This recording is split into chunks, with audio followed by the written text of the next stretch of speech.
हनुमान का सागर पार करना। बड़े बड़े गजराजों से भरे हुए महेंद्र पर्वत के समतल प्रदेश में खड़े हुए हनुमान जी वहां जलाशय में स्थित हुए विशालकाय हाथी के समान जान पड़ते थे। सूर्य, इंद्र, पवन, ब्रह्मा आदि देवों को प्रणाम कर हनुमान जी ने समुद्र लंघन का दृढ़ निश्चय कर लिया और अपने शरीर को असीमित रूप से बढ़ा लिया। उस समय वे अग्नि के समान जान पड़ते थे। उन्होंने अपने साथी वानरों से कहा, हे मित्रों, जैसे श्री रामचंद्र जी का छोड़ा हुआ बाण वायुवेग से चलता है, वैसे ही तीव्र गति से मैं लंका में जाऊंगा और वहां पहुंचकर सीता जी की खोज करूंगा। यदि वहां भी उनका पता न चला तो रावण को बांधकर रामचंद्र जी के चरणों में लाकर पटक दूंगा। आप विश्वास रखें कि मैं सर्वथा कृतकृत्य होकर ही सीता के साथ लौटूंगा, अन्यथा रावण सहित लंकापुर को ही उखाड़ कर लाऊंगा। इतना कहकर हनुमान आकाश में उछले और अत्यंत तीव्र गति से लंका की ओर चले।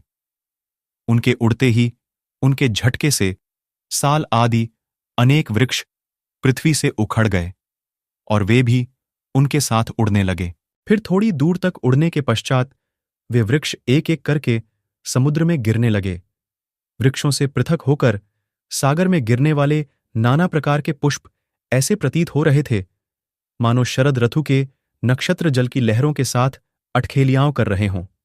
तीव्र गति से उड़ते हुए महाकपि पवनसुत ऐसे प्रतीत हो रहे थे जैसे कि वे महासागर एवं अनंत आकाश का आचमन करते हुए उड़े जा रहे हैं। तेज से जाज्वल्यमान उनके नेत्र हिमालय पर्वत पर लगे हुए दो दावानलों का भ्रम उत्पन्न करते उडढ़े जा रहे हैं। तेज से जाज्वल्यमान उन कुछ दर्शकों को ऐसा लग रहा था कि आकाश में तेजस्वी सूर्य और चंद्र दोनों एक साथ जलनिधि को प्रकाशित कर रहे हों। उनका लाल कटी प्रदेश पर्वत के वक्षस्थल पर किसी गेरू के खान का भ्रम पैदा कर रहा था। हनुमान के बगल से जो तेज आंधी भारी स्वर करती हुई निकली थी, वह घनघोर वर्षाकाल की मेघों की गर्जना सी प्रतीत होती थी। आकाश में उड़ते हुए उनके विशाल शरीर का प्रतिबिंब समुद्र पर पड़ता था तो वह उसकी लहरों के साथ मिलकर ऐसा भ्रम उत्पन्न करता था जैसे सागर के वक्ष पर कोई नौका तैरती चली जा रही हो। इस प्रकार हनुमान निरंतर आकाश मार्ग से लंका की ओर बढ़े जा रहे थे।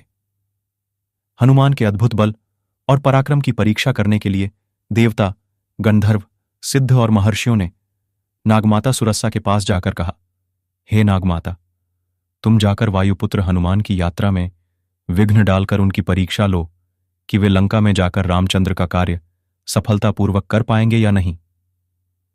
राशियों के मर्म को समझकर सुरसा विशालकाय राक्षसनी का रूप धारण करके समुद्र के मध्य में जाकर खड़ी हो गई और उसने अपने रूप को अत्यंत विकृत बना लिया।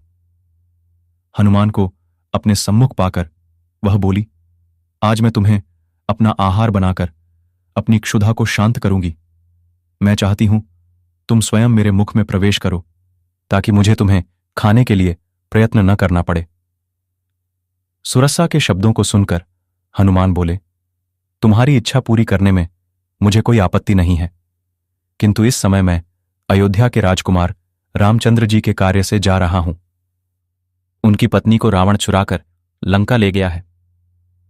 मैं उनकी खोज करने के लिए जा रहा हूं। तुम भी राम के राज्य में रहती हो, इसलिए इस कार्य में मेरी सहायता करना तुम्हारा कर्तव्य है। लंका से मैं जब अपना कार्य सिद्ध करके लौटूंगा तब अवश्य तुम्हारे मुख में प्रवेश करूंगा। यह मैं तुम्हें वचन देता हूं। हनुमान की प्रतिज्ञा पर ध्यान न देते हुए सुरसा बोली, जब तक तुम मेरे मुख में प्रवेश न करोगे मैं तुम्हारे मार्ग से नहीं हटूंगी। यह सुनकर हनुमान बोले, अच्छा, तुम अपने मुख को अधिक से अधिक खोलकर मुझे निगल लो, मैं तुम्हारे मुख में प्रवेश करने को तैयार हूं। यह कहकर महाबली हनुमान ने योग शक्ति से अपने शरीर का आकार बढ़ाकर 40 कोस का कर लिया। सुरसा भी अपूर्व शक्तियों से संपन्न थी। उसने तत्काल अपना मुख 80 कोस तक फैला लिया। हनुमान ने अपना शरीर एक अंगूठे के समान छोटा कर लिया और तत्काल उसके मुख में घुसकर बाहर निकल आए।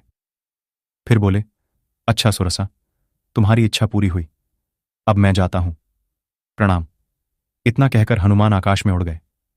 पवनसुत थोड़ी ही दूर गए थे कि सिंहिका नामक राक्षसनी की उन पर दृष्टि पड़ी। वह हनुमान को खाने के लिए लालयित हो उठी। वह छाया ग्रहण विद्या में पारंगत थी। जिस किसी प्राणी की छाया पकड़ लेती थी वह उसके बंधन में बंधा चला आता था। जब उसने हनुमान की छाया को पकड़ लिया तो हनुमान की गति अवरुद्ध हो गई। उन्होंने आश्चर्य से सिंहिका की ओर देखा।